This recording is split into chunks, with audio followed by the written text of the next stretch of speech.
Salut tout le monde, j'espère que vous m'entendez bien. On va commencer dans quelques minutes. Il est 14h30 pile poil. N'hésitez pas à me faire signe, pour le coup, si vous m'entendez bien, si tout est bon de votre côté. Mettez un message si vous pouvez. Je sais que certains peuvent suivre ce live sur smartphone et c'est pas forcément l'idéal de chatter dessus. Mais en tout cas, faites-moi signe, dites-moi juste que vous êtes là, tout simplement. Hein. Et puis on va commencer, je pense, il est 30, le temps que les gens viennent, je pense, d'ici 5 minutes. Parce que pour ceux qui l'ignorent, en vrai, euh, comment dire, la semaine dernière, en fait, ce live devait avoir lieu la semaine dernière et au plein milieu du live, je sais pas ce qui s'est passé, mon ordinateur a tout simplement cramé, enfin pas cramé, mais il a tellement chauffé qu'il a dit laisse-moi tranquille. Et du coup, il a tout coupé et tout simplement parce que bah, et comme la table sur laquelle je t'ai posé, c'est table en fer et que j'étais au soleil, bah, du coup, il avait pas beaucoup apprécié. Et du coup, la semaine dernière, quand j'ai voulu parler des leviers psychologiques de l'achat, il y en avait 10 et j'ai dû m'arrêter au quatrième.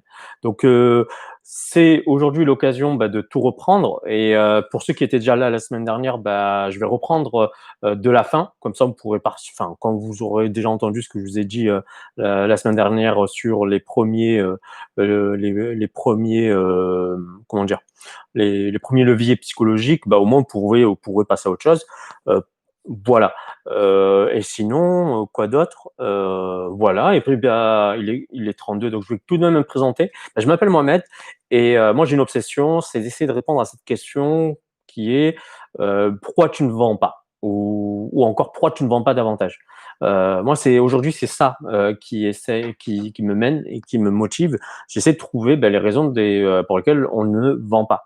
Euh, Toute entreprise a comme alpha et oméga, c'est-à-dire comme intention et comme finalité de vendre.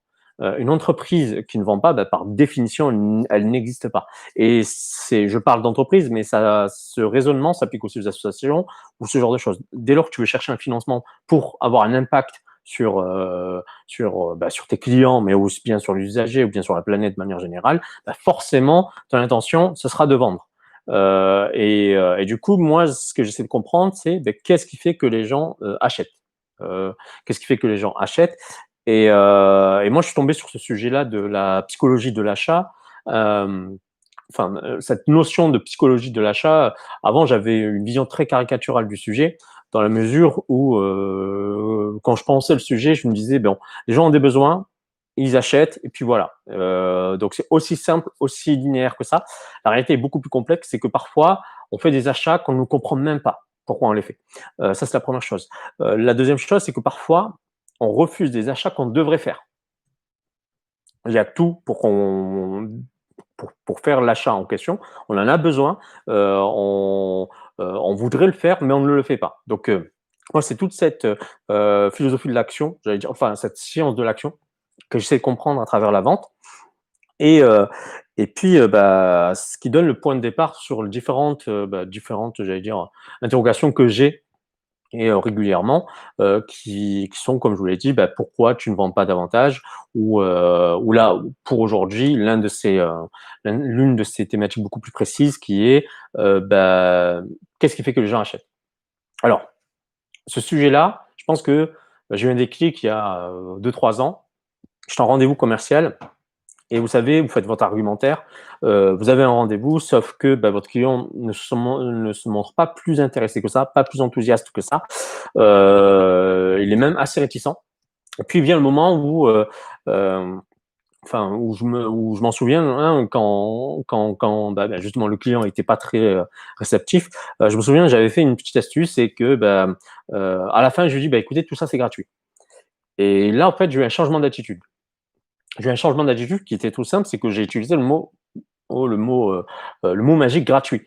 C'est-à-dire qu'avant, je pouvais décrire toutes les fonctionnalités, enfin, tous les avantages que pouvait avoir le produit, ça ne l'intéressait pas. Dès lors que j'ai utilisé ce mot magique gratuit, tout de suite, il y avait de l'intérêt. Et du coup, j'ai essayé de comprendre pourquoi. Parce que forcément, l'intérêt pour le produit, coucou Roselyne, l'intérêt pour le produit, il existe bien avant le prix.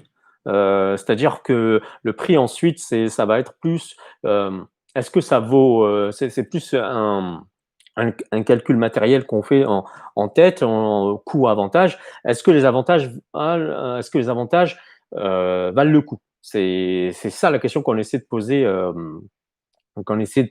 derrière ça. Et dans cette situation-là où bah, je présente mon produit, j'arrive au prix et la personne, enfin, je présente mon produit, la personne n'est pas intéressée, je lui dis que c'est gratuit et là j'ai de l'intérêt, bah, pour moi ça a été un déclic, ça a été que bah, du coup il y a une véritable psychologie de l'achat parce que ça peut te faire changer d'attitude de quelqu'un. Alors pour l'anecdote, quand je lui ai dit que c'était gratuit et qu'il a commencé à avoir un certain intérêt, je lui ai dit bah, écoutez, ce n'est pas gratuit. Je vous ai menti. Je voulais juste savoir s'il y avait un intérêt. Maintenant, on va pouvoir négocier sur le prix. Mais en tout cas, ça, c'est pour l'anecdote. Mais en tout cas, ce que je voulais, en vous partageant cette expérience, c'est bah, justement de vous faire prendre conscience en fait qu'il y a une véritable psychologie de l'achat. Et pour ça, ce qui m'a encore, coucou Charlotte, et ce qui m'a encore plus confirmé j'allais dire dans cette hypothèse, c'est un bouquin. Et ce bouquin, je vous le recommande vivement. Je pense que allez, 80% de ce que je vais vous dire aujourd'hui, ben, je le tire de ce bouquin. Et ce bouquin, je ne sais pas si vous le voyez, c'est vraiment moi qui décide de Dan Ariely. Alors, je vais vous le mettre dans le chat, comme ça, vous pouvez le chercher directement. C'est vraiment moi qui décide. Et donc de Dan Ariely, qui est franchement, en fait, Dan Ariely, c'est ce qu'on appelle un économiste du comportement. Donc il essaie de comprendre pourquoi les gens font ce qu'ils font, notamment dans une perspective économique. Parce qu'en fait, on dit souvent que l'agent économique est rationnel. Or, non, en fait, en théorie, il l'est, mais pas dans la réalité. Dans la réalité, il fait des choix qui sont irrationnels. Du coup, ça a donné ce bouquin. D'ailleurs, le titre en anglais, c'est Predictably Irrational, irrationnel par prédiction, si je traduis bien. Autrement dit, quelque chose qui devrait être irrationnel ne devrait pas être prédictif, bah, lui, il peut te le prédire. Et pour ça, il a fait beaucoup d'expériences. Et c'est pour ça que ce livre de psychologie, en réalité, à mes yeux, c'est plutôt un livre de vente ou un livre pour comprendre plutôt la psychologie de l'achat qu'un véritable, j'allais dire, livre comment on pourrait appeler ça, de psychologie pure. Je pense que c'est un manuel que devrait avoir n'importe quel indépendant, professionnel de la vente, mais quiconque vend devrait avoir ce bouquin ou avoir lu ce bouquin, notamment. Alors, et de ce bouquin-là, à titre personnel, j'en ai tiré plusieurs enseignements que je vais vous partager là. J'en ai listé 10. Alors, certains sont du bouquin, d'autres sont de ma propre expérience. Je vous le dirai quand ça vient du bouquin et quand ça vient de ma propre expérience. Maintenant, comme je vous l'ai dit, ce live est une retentative après m'être foiré la semaine dernière. Et du coup, pour les gens qui avaient déjà assisté au live de la semaine dernière, ce que je vous propose, c'est de prendre la liste à l'envers. Comme ça, au moins, on va commencer donc du coup par le numéro 10. Comme ça, au moins, bah, puisque vous avez déjà suivi le début, vous pourrez y partir plus tôt. Donc, si ça va pour tout le monde, on fait ça. Et après, le deuxième truc, n'hésitez surtout pas à m'interrompre, à me poser des questions. Je suis assez réactif. Si je laisse ouvert le chat, c'est que j'estime que ce que j'ai à vous proposer, c'est pas un menu descendant. À titre personnel, je préférerais qu'on soit en mode atelier, ce genre de choses. Mais bon, vu le contexte et vu aussi la situation géographique de chacun, bon, on peut pas forcément le faire. Donc, n'hésitez pas à rendre le sujet assez interactif et à me poser des questions sur le sujet de la psychologie de l'achat. Voilà. Est-ce que c'est bon pour tout le monde?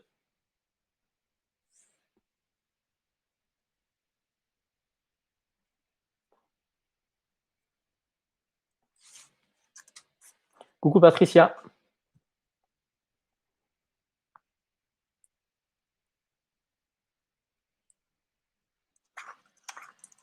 Top.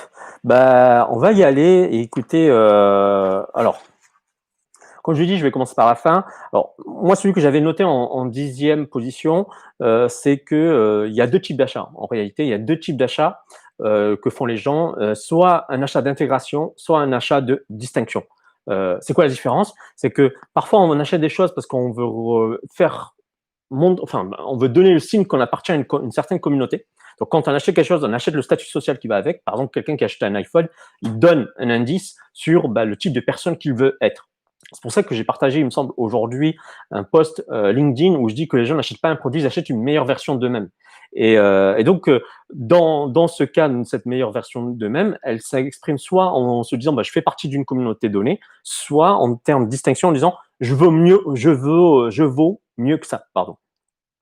Et du coup, c'est hyper intéressant ce sujet-là. Pourquoi? Parce que selon votre client, parce que, enfin, on a tous un caractère où on veut se distinguer ou bien on veut se sentir intégré, sauf qu'on ne sait jamais sur quel sujet.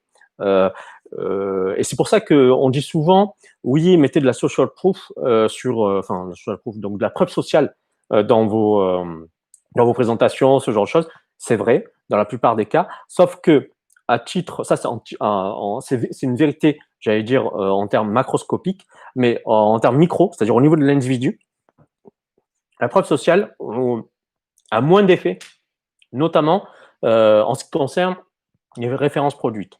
Alors, je vais vous donner un exemple très concret. Je m'en souviens, il y avait un client, du coup, on lui a dit que son concurrent avait acheté chez nous. Je vous synthétise ça. Et quand on lui a dit ça, tout de suite, en fait, il s'est braqué et a dit du coup, ça m'intéresse pas.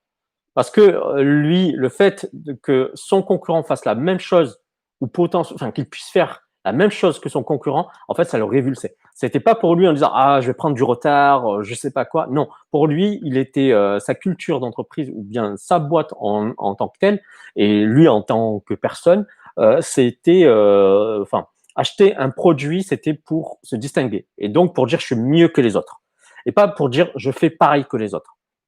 Ça, c'est hyper intéressant dans la mesure où, selon la personne que vous allez avoir devant vous, en l'occurrence, en fait, vous allez devoir travailler et beaucoup interroger l'ego.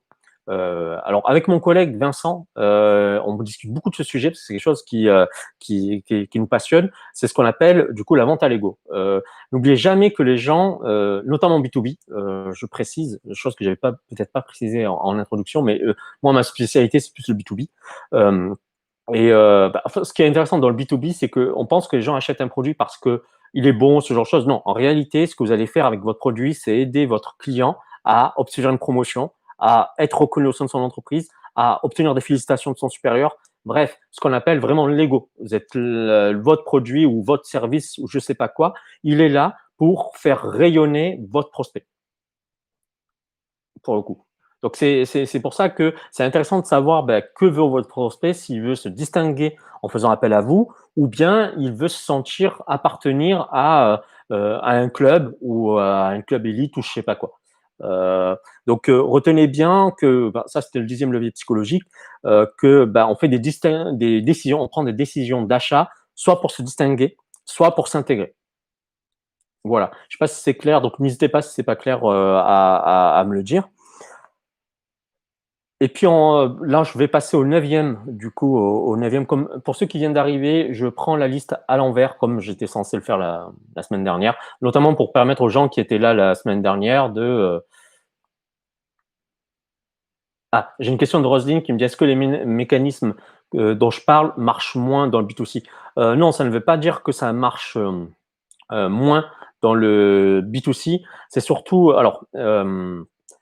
en général, quand le B2C est plus une affaire de marketing que de vente. Alors, je m'explique. C'est-à-dire que dans le B2C, on fait appel davantage je sais pas, à de la vente de masse. Je sais pas comment le dire autrement. Mais ouais, je ne sais pas le dire autrement. C'est-à-dire que l'objectif, c'est de faire grandir énormément le réseau. Il n'y a pas forcément de relation individuelle à la personne. Alors, peut-être que je devrais le préciser, et quand je dis B2B, en réalité, c'est ce que j'entends par là, c'est le fait que vous ayez une relation individuelle avec votre prospect. Ce qui n'est pas forcément le cas avec le B2C. Par exemple, je vais vous donner un exemple très concret. Tiens, j'ai faim. Les princes de Lu, ils ne vendent pas à une seule personne en particulier qui s'appelle Pierre-Paul ou je sais pas quoi. Non, non, en général, c'est de la vente de masse. Comme il y en a aussi sur des landing pages, donc le landing page ne s'adresse pas forcément à toi précisément. Il n'y a pas de relation personnelle dans une relation commerciale personnelle. Et c'est ça en fait qui est assez intéressant. Enfin, dans la nuance que je veux apporter, c'est que on dit souvent B2B, B2C. En réalité, la distinction, c'est plus est-ce que je peux avoir une relation individuelle avec mon prospect et est-ce que je peux avoir ou bien non. Et c'est pas tant B2B ou B2C, c'est plus quel type de relation je peux avoir avec mon prospect. Donc voilà, j'espère que je réponds à ta question, Roselyne. Et du coup, oui, je parlais du 9e levier. Et pour ceux qui venaient d'arriver, je prends la liste à l'envers, notamment parce que j'ai déjà commencé par présenter les quatre premiers la semaine dernière. Ça permettra aux gens qui étaient là la semaine dernière de pouvoir s'arrêter au moment où ils ont eu toutes les infos sur le live, pour le coup. Donc, ouais, 9e levier très, très important. La source contamine l'info. Qu'est-ce que ça veut dire en vente? La source contamine l'info. Faites attention à l'image que vous allez transmettre dans la vente, ou bien que les prospects précédents ont transmis. L'image de l'entreprise ou votre propre image si vous êtes votre indépendant, que vous transmettez lors de la vente. Pourquoi? Tout simplement parce qu'il s'est aperçu que lors d'une expérience très très simple, il fait venir il me semble une centaine de personnes, il leur pose une question très très simple qui est: le soleil est-il jaune? Et là, majorité des gens disent oui. Deuxième question qu'il leur pose, c'est: un chameau est plus gros qu'un chien? Là, la majorité, 100% des gens disent oui.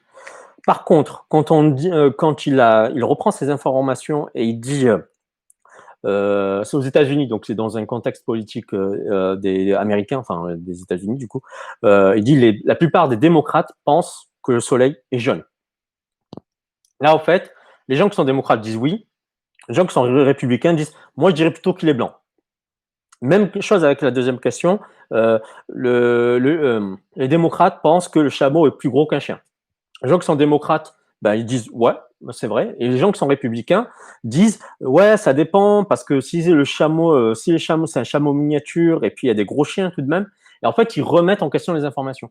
Ça veut dire quoi en termes de vente? C'est que quand vous prenez, je ne sais pas, des testimonials ou ce genre de choses, la personne que vous allez prendre peut contaminer en fait l'information que vous voulez transmettre. Comme quoi, ça peut être un bon produit. De la même manière, si votre client a eu une expérience exécrable avec un de vos anciens collègues en termes de vente, de prospection, ce qui peut arriver très souvent, en fait, une goutte de poison peut je vais faire à la arsenic comme les rappeurs, quelques gouttes suffisent pour empoisonner la rivière, pour le coup. Donc, faites vraiment très attention aux sources que vous allez utiliser et notamment cet exercice-là, il demande beaucoup d'empathie. C'est-à-dire que c'est quoi l'empathie? Je vais le définir en une phrase très très simple. L'empathie, c'est pas de se mettre à la place de l'autre. Non, c'est de faire sienne les pensées de l'autre. Parce que si tu mets à la place de l'autre, mais avec tes propres pensées, en fait, ça va rien changer. La réalité, c'est que c'est d'essayer de comprendre ce que peut penser l'autre, le prospect en l'occurrence, pour plusieurs raisons. La première raison, c'est pour savoir si ton produit peut correspondre ou pas. Et puis, ça, la seule manière de l'obtenir, c'est par la conversation. Seulement, parfois, il y a on peut appeler ça des pare-feux, des réflexes qui font que des gens, vous prononcez une seule phrase et ils se ferment instantanément. Donc ça, c'était le 9e levier. Dites-moi toujours si ça va, si je prendrai toujours le temps de répondre à vos questions comme je viens de le faire avec Roselyne. Le huitième levier psychologique, en fait, je le résume en une phrase qui est tu ne vends pas, tu accompagnes à l'achat. Pourquoi? Parce que déjà les gens adorent acheter. Sauf que en réalité, c'est pas toi qui vends, c'est les gens qui achètent. Et ça veut dire quoi? Ça veut dire que tu dois non seulement placer tout le temps ton prospect dans une situation active, oui c'est ça, dans un processus actif d'achat et non pas passif. Et c'est quoi un processus actif d'achat? La première chose, c'est de le guider. C'est de le guider dans ses décisions. Par exemple, le choix annihile la décision d'achat. Il faut savoir que nous sommes incapables de choisir entre 2 options équivalentes. Quand nous avons 2 options équivalentes, qui nous paraissent équivalentes bien sûr à notre niveau, en fait, on ne peut pas choisir. On ne sait pas choisir et on va procrastiner la décision. Ça, c'est le paradoxe du choix. C'est-à-dire plus vous avez du choix, moins pouvez-vous décider. Et pour le coup, en quoi vous, de votre côté, vous pouvez agir sur ça? Quand 2 options paraissent, du coup équivalentes, amener l'une des options à avoir un avantage sur l'autre. Pour que lorsqu'on compare les choses, on dise: «Ça, c'est mieux que ça». Hem, alors, c'est en fait, ça rejoint un petit peu le premier levier, qui est de dire que, nous sommes des êtres de relativité. Heu, pourquoi ça? Alors, il parle notamment d'une expérience qui a été faite avec je crois, il me semble, une machine à pain. Une machine à pain qui était à 99 $, qui était hyper performante et du coup, c'est un nouveau produit et quand ils l'ont posé, ils s'attendaient à en vendre énormément, sauf qu'ils ont fait zéro vente. Pourquoi? Et là, en fait, il s'est passé une chose très simple, c'est que les gens n'avaient aucun point de repère pour comparer. Comme ils n'avaient aucun point de repère pour comparer, du coup, ils ne se sont pas dit ça c'est une affaire ou c'est pas une affaire. Résultat, l'entreprise en question, qu'est-ce qu'elle a fait? Elle a produit une deuxième machine à pain, plus grosse, plus chère, qui faisait 199 $ si je dis pas de bêtises, et ils l'ont mis sur le même rayon. Il se passe quoi? D'un côté, vous avez une machine à pain à 99 $, plus petite, plus commode. De l'autre côté, vous avez un produit, enfin, une machine à pain un peu plus volumineuse, plus chère. Les gens vont prendre la moins chère, forcément. Donc, ce que ça veut dire là, c'est que le choix, quand vous avez beaucoup trop de choix, et notamment des choix équivalents, votre intention, ce sera toujours de créer un avantage par rapport aux différents choix. Et ces choix-là, soit sur votre offre personnelle, c'est-à-dire vous avez plusieurs services et du coup, vous créez un avantage sur un service par rapport à un autre, ou bien également par rapport à vos concurrents. Parce que c'est là où c'est le plus délicat. C'est-à-dire que si votre concurrent propose la même chose au même tarif, là, en fait, vous avez 2 solutions. Soit vous créez une promotion, ou vous faites un tarif qui soit plus avantageux, soit c'est simple, la personne ce qu'elle va acheter, c'est vous, c'est-à-dire votre personnalité. Et du coup, on rentre dans un autre sujet, c'est-à-dire que, notamment en termes de vente, c'est, à quel point je peux être personnel dans le domaine de la vente, qui est censé être professionnel. Alors et ça, du coup, c'est un autre levier, heu, qui est assez intéressant dans la mesure où, en fait, il y a 2 champs, dans la vie normale. Il y a 2 champs, il y a le champ social et le champ, du marché. C'est comme ça que le dit, du coup, Dan Ariely. Il dit: «Il y a le champ social et le champ du marché». C'est-à-dire que vous pouvez faire des choses gratuitement et dès lors qu'on vous paye pour les faire, vous avez plus envie de les faire et c'est une expérience qui a été faite notamment, avec, une voiture dont le pneu était crevé. L'idée, c'était de proposer aux gens de venir, demander un coup de main aux gens. Alors, quand on demandait aux gens un coup de main, en fait, ils étaient, si je dis, 35% prêts à donner un coup de main. Par contre, quand on leur disait, voici 5 $ si tu me donnes un coup de main, là, en fait, ils étaient plus que 17%, donc 2 fois moins. Ça veut dire quoi? Ça veut dire qu'en fait, les gens distinguent, du coup, le champ social du champ du marché. Dans un côté, ils se disent, je suis là pour rendre service et donc il y a la gratitude qui va avec. Puis de l'autre côté, c'est je suis dans le champ du marché, je suis là pour optimiser mon temps et donc pour obtenir le meilleur prix. Et ces 2 champs, en fait, ils rentrent en collision. Tu ne peux pas, en fait, vendre un service et rendre service. Ce sont 2 choses qui rentrent en collision et qui ne sont pas compatibles. Je sais que c'est assez délicat quand on est sales parce que tu as cette frontière personnelle professionnelle où on peut aimer son prospect et son client ou aimer les gens qui sont nos clients et vice versa. Mais de l'autre côté, il faut pas se tromper de champ. Enfin, faut pas, comment dire? Vous pouvez tomber, pardon, dans le piège où vous rendez service puisque vous vendez un service. Alors que vous, c'est votre gagne-pain tout de même. Et je sais très bien, surtout quand on est indépendant, je sais très bien que c'est assez délicat de connaître en fait le champ, enfin de jouer sur ce champ, hein, de jusqu'où je peux donner pour ensuite récupérer une rémunération ou ce genre de choses.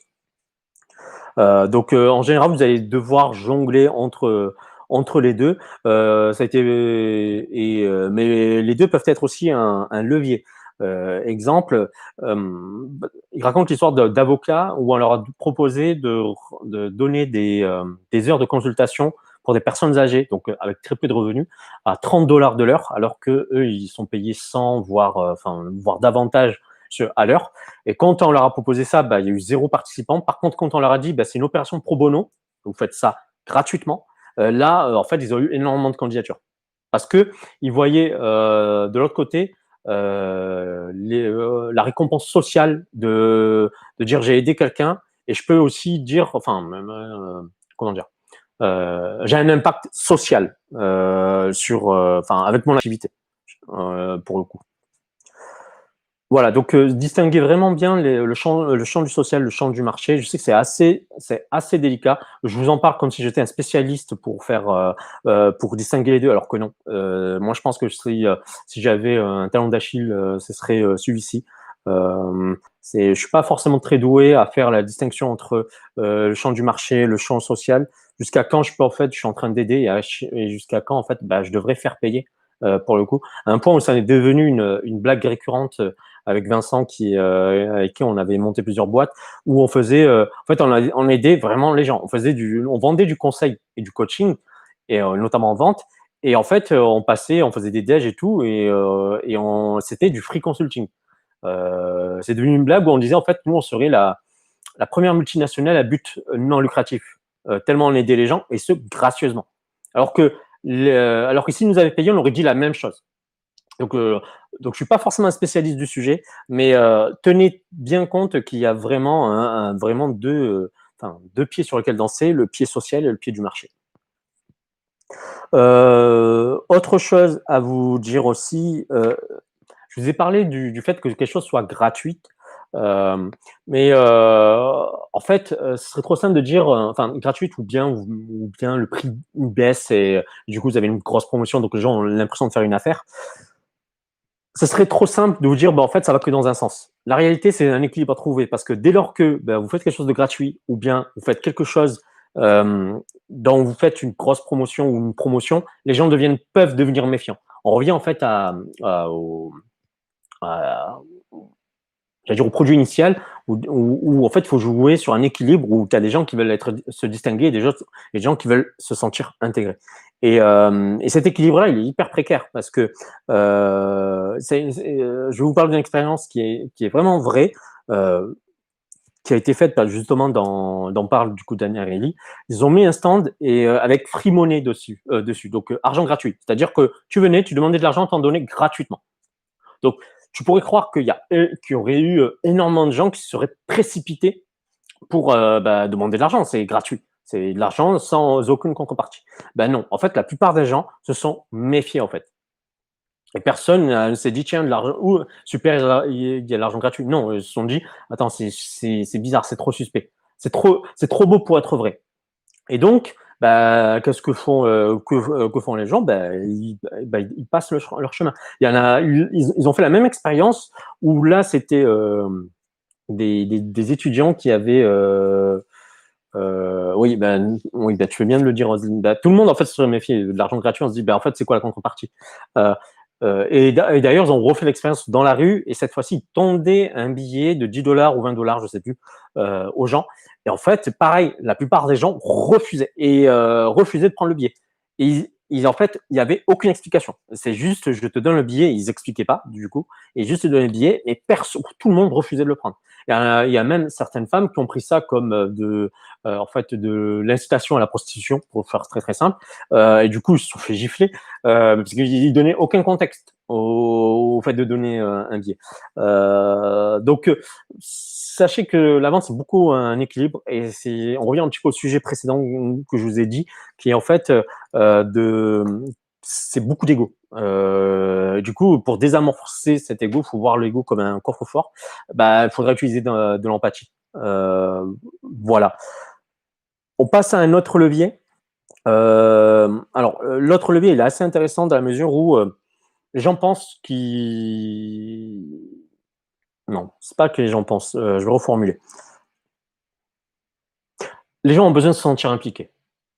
J'ai l'impression que là, je vous balance quelque chose de très bateau, sauf que, en fait, on veut tellement vendre de la commodité, c'est-à-dire vous aurez rien à faire, ce sera tout pris en charge, etc. Vous aurez juste à superviser, etc.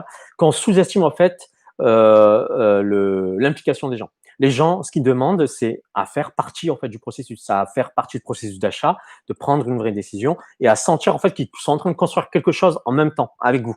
Et ça, c'est hyper intéressant. Pourquoi? Parce que on ne peut donner de la valeur qu'aux choses qu'on fait soi-même. C'est un biais cognitif qui s'appelle l'effet Ikea.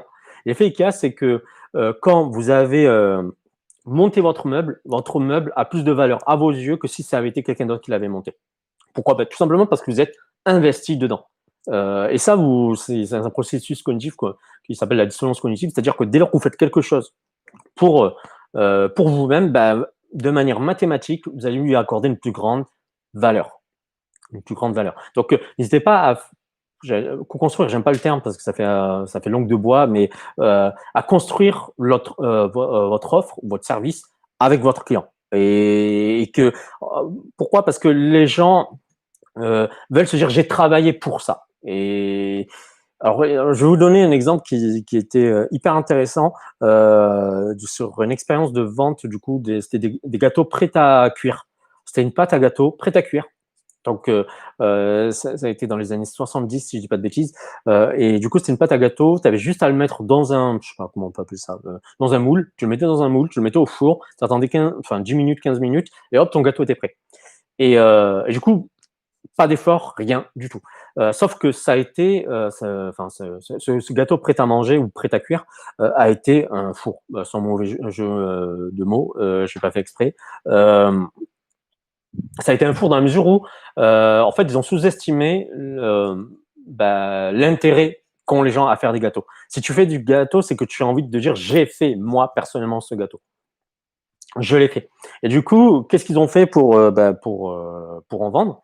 Simple, ils ont juste demandé aux gens d'ajouter des œufs ou du lait. Je sais plus quel ingrédient. Juste ça. Résultat, les ventes ont explosé. Pourquoi? Parce qu'à un moment donné, tu passes de t'as rien à faire à tu fais un minimum pour dire c'est moi qui l'ai fait. Et ça, c'est hyper intéressant pour les raisons que je viens de vous donner. C'est tout simplement qu'on accorde plus de valeur à ce qu'on fait. Et puis, la deuxième raison étant que on veut se dire que c'est nous qui l'avons fait, pour le coup. On veut avoir une satisfaction personnelle dans n'importe quelle réalisation. C'est pour ça qu'en introduction, je vous disais, la vente à l'ego, vous n'êtes pas là pour vendre un produit, un service, vous êtes là pour faire en sorte que votre client puisse se dire, puisse en fait se mousser au sein de son entreprise, qu'il puisse obtenir son augmentation, avoir de la reconnaissance de ses collègues, avoir la félicitation de son équipe ou voire de son supérieur, ce genre de choses. Donc, vous n'êtes pas là pour vendre un produit, ce genre de choses, vous êtes surtout là pour faire en sorte que quelqu'un se sente bien dans ce qu'il a fait. Voilà, ça c'est pour vraiment sur la partie, je pense, assez psychologique. Je vais rentrer dans une autre partie sur là, parce que là, on en a fait 5, 6. On en a fait 6 qui sont plus sur la psychologie et vraiment sur l'ego. Là, on va rentrer un peu plus sur la psychologie du prix, qui est dans le même sujet que celui de l'achat. Et la première chose à savoir sur ça, d'ailleurs, c'est cette partie-là, c'est la partie que j'avais faite la semaine dernière. Donc, si vous étiez là la semaine dernière jusqu'à ce que mon ordi crame, vous pouvez partir maintenant, ou sinon vous pouvez rester jusqu'à la fin. En tout cas, je vais beaucoup reprendre de ce que j'ai dit la semaine dernière. Et la première chose que j'avais dite la semaine dernière, c'est que la distance psychologique, entre 0 et 1 euro est beaucoup plus grande que la distance entre 1 et 100 euros. Alors, c'est basique, hein. C'est-à-dire que 1 euro, tu vois, de 0 à 1 euro, psychologiquement, c'est beaucoup plus dur que de passer de 1 euro à 100 euros. Pourquoi? En fait, je pense qu'il y a encore l'effet du gratuit. Mais très sincèrement, je n'arriverai pas à l'expliquer. C'est juste qu'il y a l'hypnose du gratuit. C'est quand quelque chose est gratuit, c'est hypnotique. Au point où parfois les gens vont faire de la queue pendant 1 heure, 2 heures, 3 heures pour obtenir quelque chose de gratuit. On se dit ouais bon, c'est de la merde, je m'en fiche. Mais au moins c'était gratuit. La réalité non, c'est pas gratuit. Tu comptes pas le temps en fait. Et le temps, enfin, ça me rappelle ce que le mauvais calcul que font la plupart des gens, c'est qu'au lieu d'essayer d'optimiser leur temps, ils essaient plus d'optimiser l'argent. Alors que, par exemple, moi, je suis un grand fan des Uber Eats. Pourquoi? Tout simplement parce que ça me permet de ne pas faire de courses et de ne pas cuisiner. Et pas faire de courses, pas cuisiner tous les jours, ça me prend. Si je devais faire tous les jours, ça me prendrait entre, allez, une demi-heure à 45 minutes. Sauf qu'une demi-heure à 45 minutes en tant que, enfin, au taux horaire sur lequel je suis, on va dire c'est 100 euros. Le taux horaire c'est 100 euros.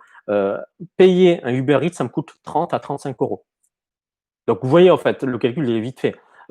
Pour moi, il est 3 fois plus rentable de faire appel à une Uber Eats que aller faire moi-même les courses et cuisiner pour moi-même. Sauf que la plupart des gens essaient davantage d'optimiser du coup leur argent plutôt que leur temps. Mais ça c'est mon explication sur ça. Et donc du coup, on est hypnotisé par le gratuit. Et du coup, on préfère un truc gratuit mais pourri que payer pour un truc qui est bien.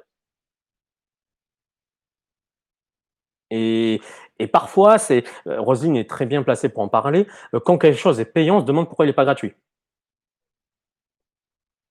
Alors, je vous donne un petit contexte avec Roselyne. Roselyne a fait un e-book qu'elle vend à 99 euros, notamment sur la recherche d'emploi, si je ne dis pas de bêtises. Et que du coup, en fait, certaines personnes se sont plaintes qu'il soit à 99 euros et qu'il devrait être gratuit, notamment pour les étudiants. Alors, déjà, ne vous trompez pas sur ce genre d'argumentaire. Si les gens veulent quelque chose de gratuit, en fait, il existe déjà des choses gratuites. Ça s'appelle Internet. Vous voulez quelque chose de gratuit, en fait, vous avez Internet et tout est déjà en fait à disposition gratuitement. Il y a énormément de choses. Alors par contre, c'est autre chose que d'avoir le meilleur. Ah, bon, autant pour moi, il est passé de 99 euros à 200 euros. Oh, et il est à 109 euros. Enfin, je fais de la pub là pour Roselyne. Pour ceux qui sont en train qui cherchent à changer de taf, donc vous avez un e-book sur la lettre de motivation, peut-être, si je dis pas de bêtises, sur la lettre de motivation.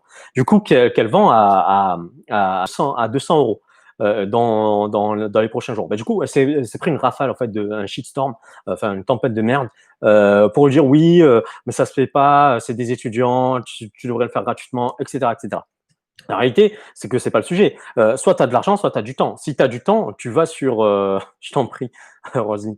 Si tu as du temps, tu as Google. Google est énorme. Maintenant, si tu as de l'argent et donc tu veux et tu prends au sérieux en fait ta recherche d'emploi, tu payes des gens dont c'est le métier, dont c'est la spécialité pour avoir un raccourci. Euh, à titre personnel, quand je fais des formations, bon, mes formations durent 7 heures. Et les formations de 7 heures, c'est l'équivalent de 2 ans de recherche et de développement. C'est-à-dire que j'ai fait des expériences de vente pendant 2 ans pour distinguer ce qui marche de ce qui marche moins bien, etc. Donc, faut pas croire que tu es en train de payer 7 heures. Non, en fait, tu es en train de payer 2 ans. Tu es en train de payer 2 ans. Et sinon, il y a Internet. Il y a Internet, c'est génial. Tu as Google. Et c'est pour ça que beaucoup de gens voudraient faire rentrer des choses qui sont payantes dans le monde du gratuit. Moi, ma réaction à ce genre de situation, c'est toujours la même, c'est pourquoi tu ne le fais pas toi-même, en fait. C'est-à-dire que les gens qui disent oui, tu devrais le faire gratuitement, moi je dis écoute, moi c'est pas mon cas, mais si tu veux le faire gratuitement, je t'en prie, fais-le. Et c'est pour ça qu'il y a cette injonction sur le gratuit. Et en plus, il y a aussi autre chose, un effet pervers sur le prix. C'est qu'on ne donne de la valeur qu'à ce qui a du prix. Si aujourd'hui, en fait, on donne, enfin, comment je pourrais formuler ça de manière plus concrète? Je vais vous prendre un exemple. Bon, c'est un exemple qui est utilisé très souvent, c'est celui de, comment il s'appelle? De Cialdini, donc qui a écrit un livre qui s'appelle Influence et manipulation, où il a eu une expérience sur l'augmentation du prix sur le nombre d'achats. On pourrait croire comme ça, de manière intuitive, que le fait de baisser le prix de quelque chose, bah, les gens vont en acheter davantage. En réalité, non. C'est que le prix est un indicateur de la valeur. Plus c'est cher, plus on va se dire, bah, c'est de la qualité. Et alors même que parfois, ce n'est pas la même. Enfin, en fait, c'est pas du tout le cas.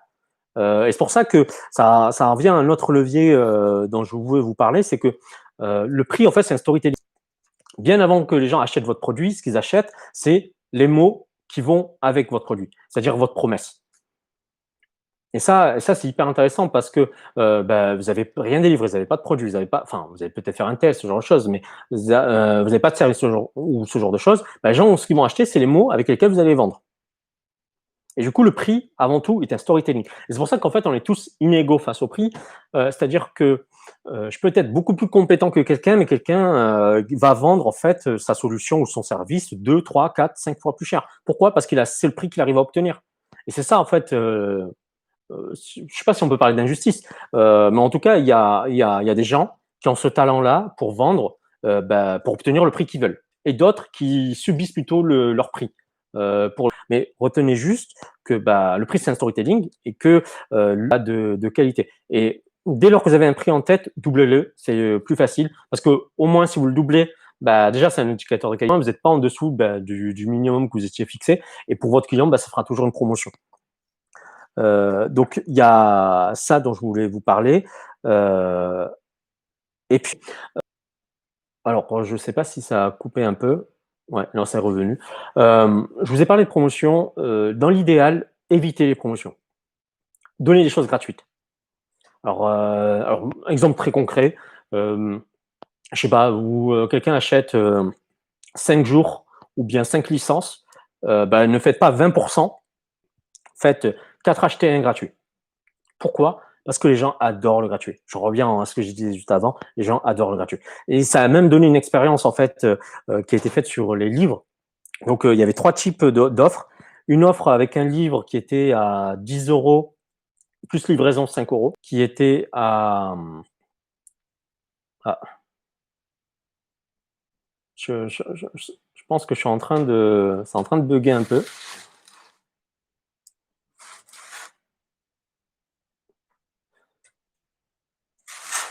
Ah, là ça devrait aller mieux.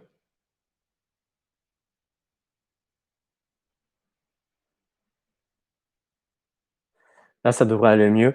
Oui, je disais du coup, il y avait 3 offres, donc un livre, 10 € livraison, 5 euros.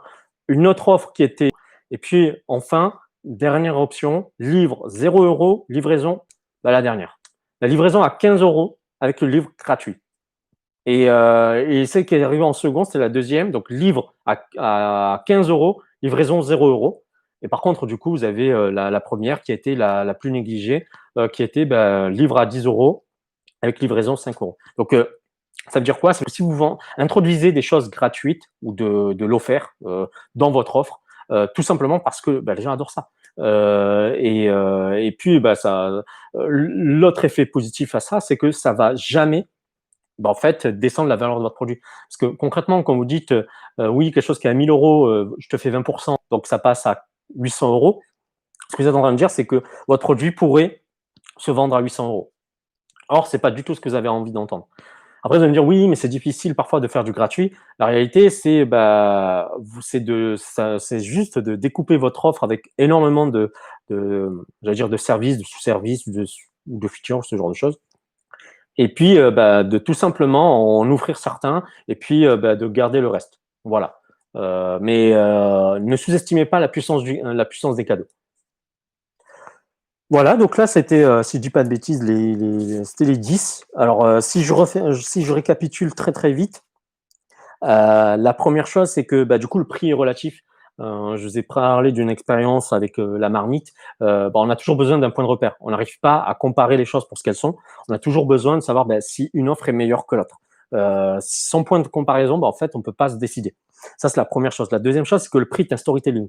C'est l'histoire que raconte, votre prix qui est importante. Et en général, c'est vous qui allez la raconter. Il ne faut pas croire que, parce que votre produit est bon, alors vous allez avoir des clients. et qui les clients accepteront de payer. Non, la réalité, c'est quelle histoire votre prix ou votre produit raconte. Parce que les gens achètent vos mots ou votre promesse bien avant d'avoir utilisé votre produit. Ça, c'est la première chose. Enfin non, ça, c'est la deuxième chose. La troisième chose, c'est que la distance entre 0 à 1 euro, psychologiquement, elle est beaucoup plus grande qu'entre 1 à 100 euros. Il y a même eu une expérience avec du chocolat, pour confirmer ça, c'est que ils ont fait un stand avec un chocolat à 15 centimes. Non, oui, c'est ça. Un chocolat à 15 centimes et un chocolat à 1 centime. Donc, le chocolat à 15 centimes, c'était un chocolat de bonne qualité. C'est le chocolat Lindt. Ça parle aux gens. Et puis un chocolat lambda à 1 centime. Et du coup, entre 15 et 1 centime, il se trouve que les gens, quand ils ont passé à l'acte d'achat, ils ont préféré le chocolat à 15 centimes qu'à celui de 1 centime. Et il me semble que c'est 60-30, enfin 60-40 ou 70-30 les proportions. Maintenant, ils ont fait quoi? Ils ont baissé le prix du chocolat à 15 centimes, ils l'ont passé à 14 centimes, et ils ont fait la même chose pour le gâteau, pour le chocolat à 1 centime. Du coup, si tu baisses de 1 centime, le chocolat à 1 centime, il passe à 0. Donc, et là, on repropose chocolat gratuit ou chocolat à 14 centimes. En fait, le rapport s'inverse. 70% des gens prennent le gratuit plutôt que de prendre le chocolat à 14 centimes. Alors que, rationnellement, c'est juste la même différence, c'est juste 1 centime en moins.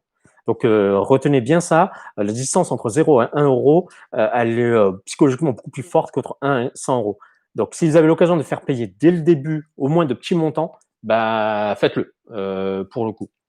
Ensuite, du coup, on revient un petit peu au quatrième levier qui est, si vous faites des cadeaux, si vous faites des choses gratuites, faites-en cadeau, mais intégrez-le dans une offre plus globale où vous pouvez facturer.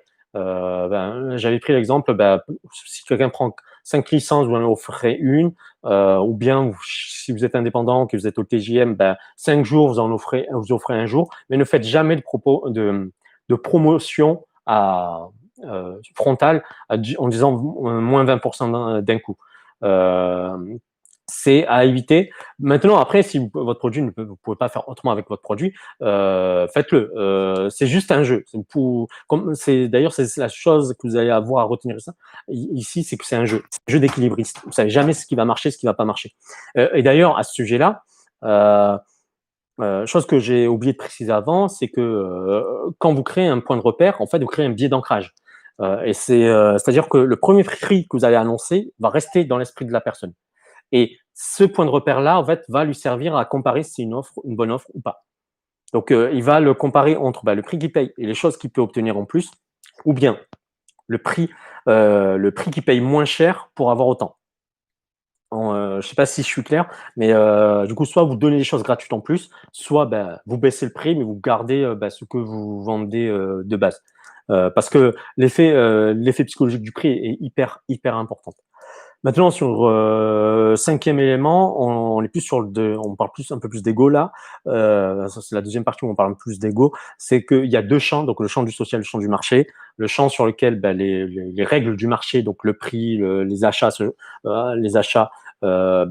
s'exercent. Et puis social où en fait c'est juste du lien social et de la gratification sociale qui s'exerce, c'est-à-dire que vous pouvez être ravi d'aider les gens d'un côté, et puis de l'autre côté, si on vous payait pour aider, ça vous intéresserait beaucoup moins.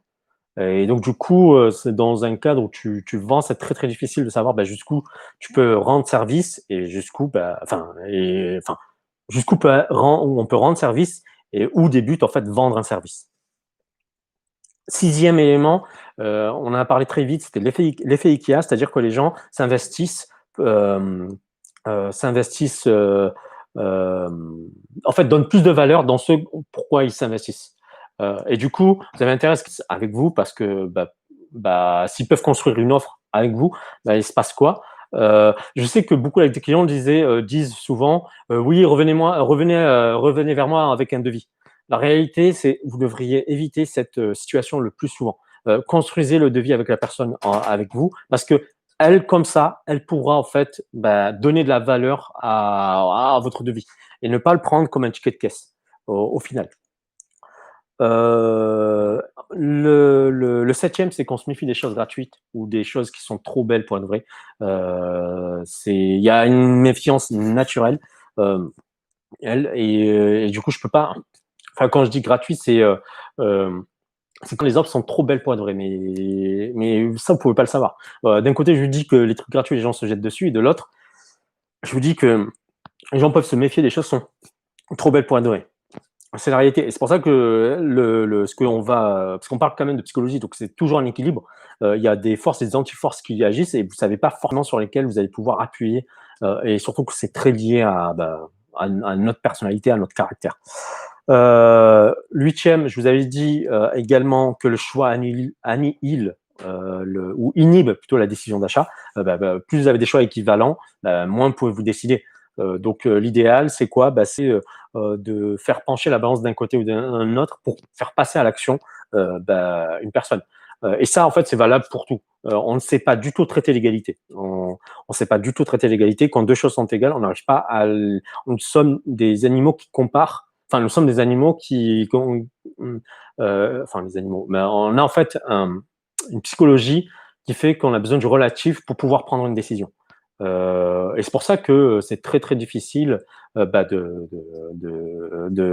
rendre des choses, enfin, de prendre une décision sur des choses qui sont équivalentes pour le coup. Exemple, je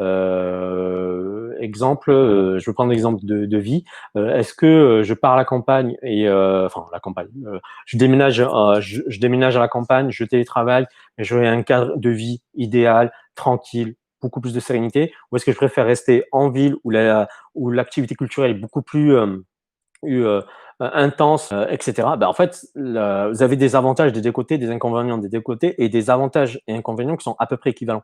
Et du coup, c'est là où vous n'arrivez pas à choisir. Et en général, quand vous ne savez pas choisir, en fait, vous décidez jamais.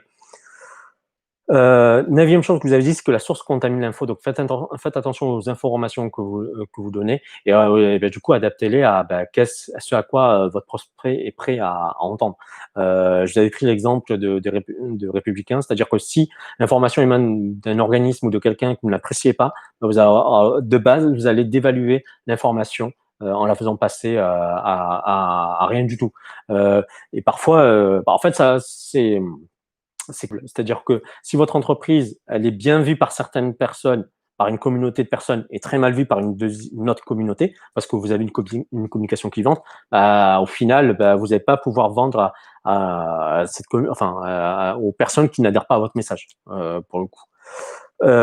Et puis dixième levier de psychologie, en fait, nous prenons des décisions de distinction ou bien des décisions d'intégration. Voilà. C'est-à-dire que soit j'achète ton produit parce que tout simplement j'ai envie de dire que je suis différent des autres, soit j'achète ton produit en disant je veux faire comme les autres. Et ça, pour le coup, t'en sais rien. Ça dépend ça dépend même pas des personnes, ça dépend des situations. Sur certaines situations, tu as envie de faire partie d'une communauté. Dans d'autres situations, tu as envie de t'en distinguer. Donc voilà, ça c'était à mes yeux, je pense, les 10 leviers psychologiques de l'acheteur, de l'achat ou de l'acheteuse de manière globale. Je ne sais pas si vous avez à en rajouter, n'hésitez surtout pas. J'espère que j'ai été assez clair et que vous n'avez pas eu trop de soucis en termes de connexion, parce que je sais que ça a lagué à un moment donné. En tout cas, moi j'étais ravi de faire cette session et ravi de vous faire découvrir ce livre. Donc c'est vraiment moi qui décide, de Dan Ariely. Je vous invite vivement à vous le procurer parce qu'il est plutôt cool. Je pense que je vais faire un prochain, je sais pas encore. Si vous avez des idées de sujets, n'hésitez pas à me les mettre en commentaire. Si vous avez kiffé passer ce moment avec moi, est-ce qu'il y a d'autres choses à faire? C'est en train de laguer. Mais pour répondre à la question de Roselyne, travailler l'ego des acheteurs, écouter et être dans l'empathie. Est-ce qu'il y a d'autres choses à faire? En réalité, non. Enfin, s'il y a d'autres choses à faire, je les ignore. On dit souvent que la vente, c'est placer l'intérêt de son prospect au-dessus du sien. C'est-à-dire que c'est comme si vous preniez les meilleures décisions pour lui-même, mais tout en sachant que c'est pas vous qui achetez, que c'est pas vous qui vendez, pardon, que vous êtes juste là pour accompagner à l'achat. Et très sincèrement, en soi, ça se travaille. Je sais pas si ça travaille en vrai. Je sais pas si ça travaille. Parce qu'en fait, il y a plusieurs types d'empathie.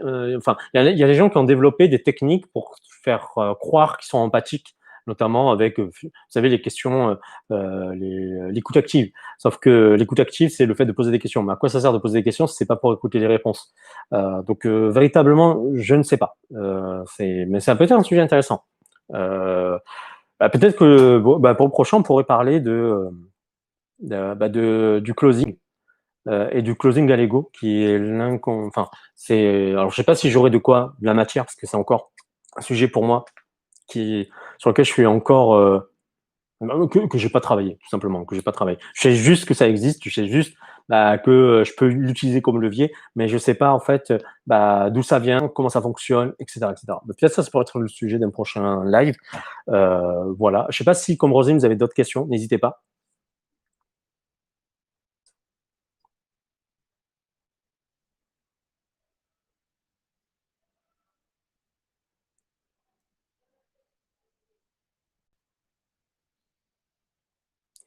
Parce que si c'est tout bon pour vous, on se donne rendez-vous dans 2-3 semaines. Je vous enverrai un email. Et puis, merci d'avoir passé cette petite heure avec moi. Je suis assez fier. J'ai tenu le délai. Donc, n'hésitez pas à liker la vidéo ou bien à laisser des commentaires.